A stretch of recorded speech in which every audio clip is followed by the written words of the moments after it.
Yeah, this is Dave from cheapbooks.com playing World of Tanks. The tank I am playing is the OI. This is a Japanese Tier 6 heavy tank. The map is Winterberg, which is obviously based on Ruinberg.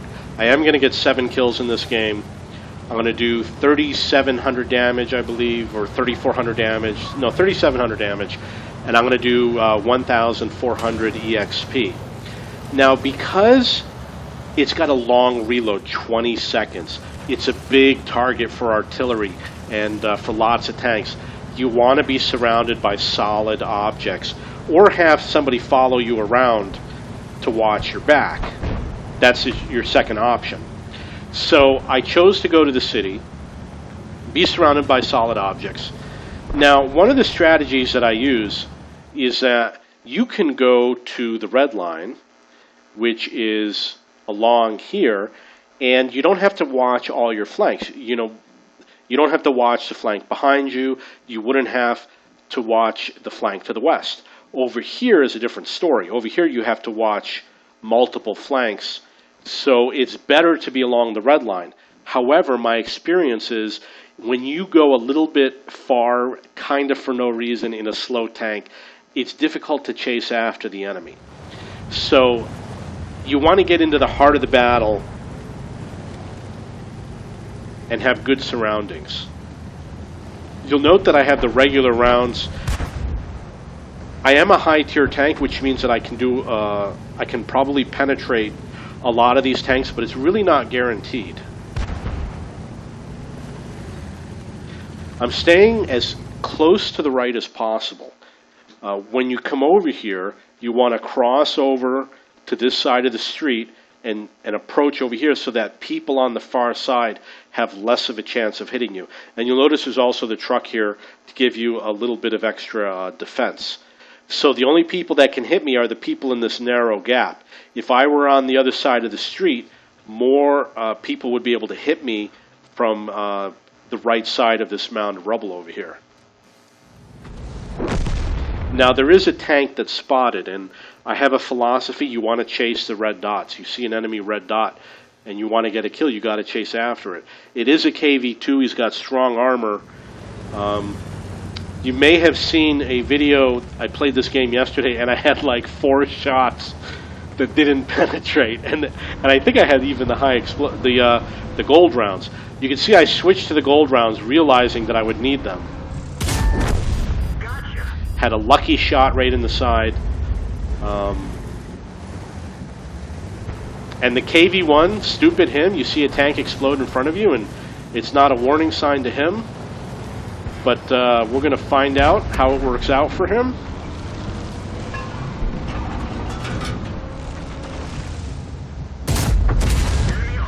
Six 697 damage. So they hit my ammo rack. I had to repair it, otherwise your load time will double.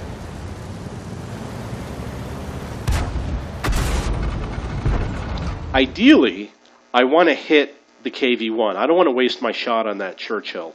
I want to do 700 damage. That's my goal, but you don't always get what you want.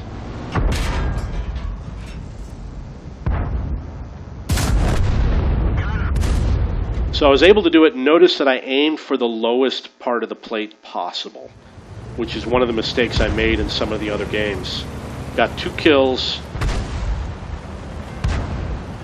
That Churchill is, you can see the artillery is going to shoot at you.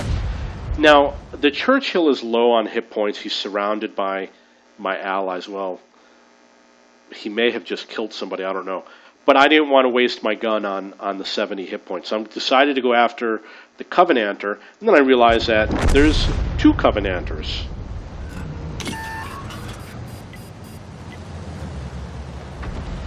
And he should have ran. He doesn't understand what's going to happen. So unfortunately, I missed that shot. They killed him before I got there, which is sad. It could have been an 8th kill for me. The other thing is my allies were all over the place, and it happens a lot when you have a slow tank like this and fast allies and everybody wants to go in for the kill. They're going to ride in front of you. And my theory now, I hate to say it, but if there's an allied tank in my way and I'm driving this, I'm going to just push him out of the way. You know, I don't want to say that, but that's how I feel when I'm driving the tank. I wouldn't do it with most other tanks, but you know, my tank is going to one-shot that tank. You know, for that reason, I can kill them in one shot. These other guys, none of them can one-shot the tank. It makes sense that they should let me use my gun on them.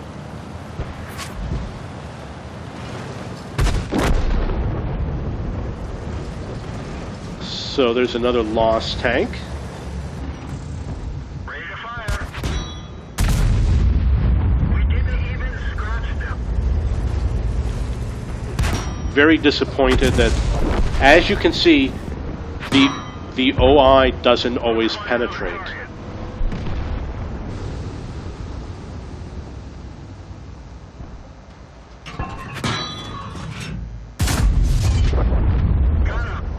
You'll notice that what he did was a very fatal mistake. I was aiming at him and waiting to reload. I was out in the open. He waited way too long, and after he shot, he just sat there, and he shouldn't have done that. Now, again, I don't want to advocate plowing through enemy tanks to kill a tank, but it's like I said, you know, the fast tanks, you know, we shouldn't all be going after the same tank. There's 4 of us.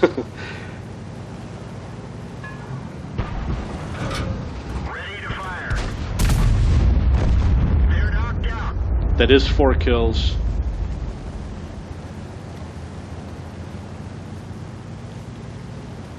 And he was upset. He was not happy that he died.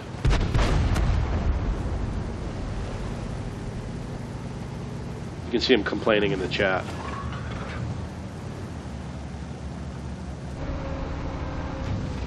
Enemy vehicle destroyed. That's 5 kills. It's a close range gun. Close range shot.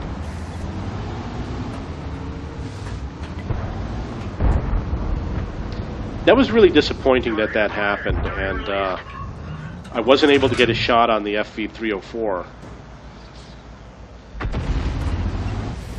So he was hiding behind that tank.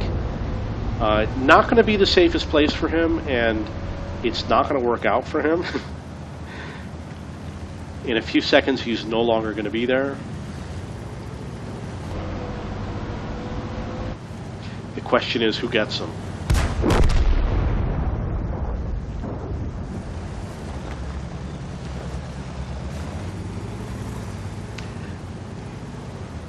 I believe that I'm heading towards the cap because I didn't want to go chasing them around the map. In fact, the tank destroyer on the enemy team is going to complain that I'm not chasing after him, and I'm going to be like, why would I chase after you? It'd take me, I would never be able to chase after him, you know? There he is. Unfortunately, I did not do any damage to that tank. I guess I just missed him.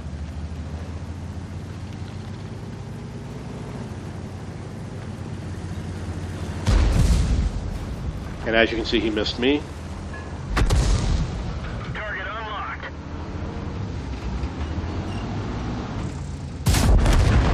Got him. Okay, I one-shotted him. I guess it was a different game where the tank destroyer, or maybe, okay, I got confused. It was the artillery who's going to complain. When I saw SU, I'm just used to it being a tank destroyer.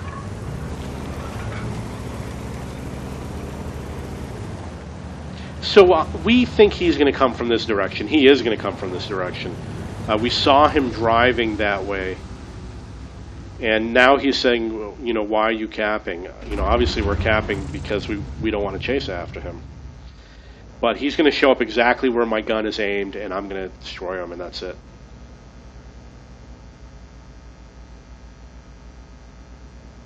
And there was really little else that he could do. And there he is. Enemy vehicle destroyed. And the sad part is I actually almost missed him. Okay, so that's the game. I got 7 kills. I believe it was 3,700 damage, 1,400 EXP. I had 500 blocked by armor. which is sad because I am doing the blocked by armor mission. If I had blocked 3,000 hit points, I would have completed the mission. But I didn't do it. I am doing this line of tanks as fast as I can because I want to complete this damage blocked by armor mission. And I'm hoping to get up into a higher tier Japanese heavy tank to do some damage blocked by armor missions. In tiers 4, 5, and 6, the OI experimental and the OI, they do not do a great job of blocking armor unless you're going up against really crappy tanks. Like if I go up against tanks tier or 2 lower, yeah, it's going to block armor, but these are not, they're not killer tanks. This is a good example, 7 kills, right? However, I played this game many times, and it's almost impossible to get 7 kills. For the reason why is that the tank is just too slow. So getting to where the enemy is very difficult. The tanks before this one are faster. And because they're faster, you can actually chase down enemy tanks and kill them. But with this particular one, even with the second engine, which this one has, I cannot chase down enemy tanks. You'll also notice it's got 2 gun turrets in the front, but it only has 1 in the back. And those 2 gun turrets, those are weak spots, and they're easy targets, and a lot of people aim for them. And obviously, if you have 1 in the back, that means that there's less for the enemy to aim for. And there's probably an angle that you can take that will expose less. If you try to side scrape from the front, people might be able to hit that gun turret. But if you do a reverse side scrape, they might not be able to hit the rear turret. So it is kind of important to know that if you get into that type of a situation. Okay, this is the gun that does 700 damage. It has low penetration, even with the gold rounds. With the regular rounds, it really sucks. There's a lot of enemy tanks that I can't penetrate, like the KV-1, the KV-2, maybe even an IS or the T-150. Very difficult to penetrate a lot of these tanks. You have to go for those weak spots, just like any other tank. This penetrates less than other tanks do. So there is a lot of luck. I do bounce a lot of shells with this gun. When it works, it works. I don't think you can get the vertical stabilizer. You're probably going to want the gun laying drive. You want your driver and your gunner to have snapshot and smooth ride, which will also increase your aiming speed. And you're going to want to get BIA and vents to improve your aiming speed, and it improves the performance of the tank. And that's what I did for this tank. Okay, so I want to apologize for the comment I made before about plowing through tanks. It's just something that I felt. I'm telling you exactly how I felt when I played the game. That's how I felt. I do not advocate plowing through your allies to kill an enemy tank. But it just goes to show you there were 4 of us fighting over a kill, and that's the type of thing that happens. And it's no different than jumping in front of somebody. You know, hitting somebody, plowing through them, and jumping in front of somebody is both bad. You know, they were trying to block me, and I was trying to block them, even though I don't even think we touched each other. Trust me, I tried to block one of those tanks, and it didn't work. Okay, so that's the game. 7 kills, 3,700 damage, 1,400 EXP. If you have any questions or comments, please post below.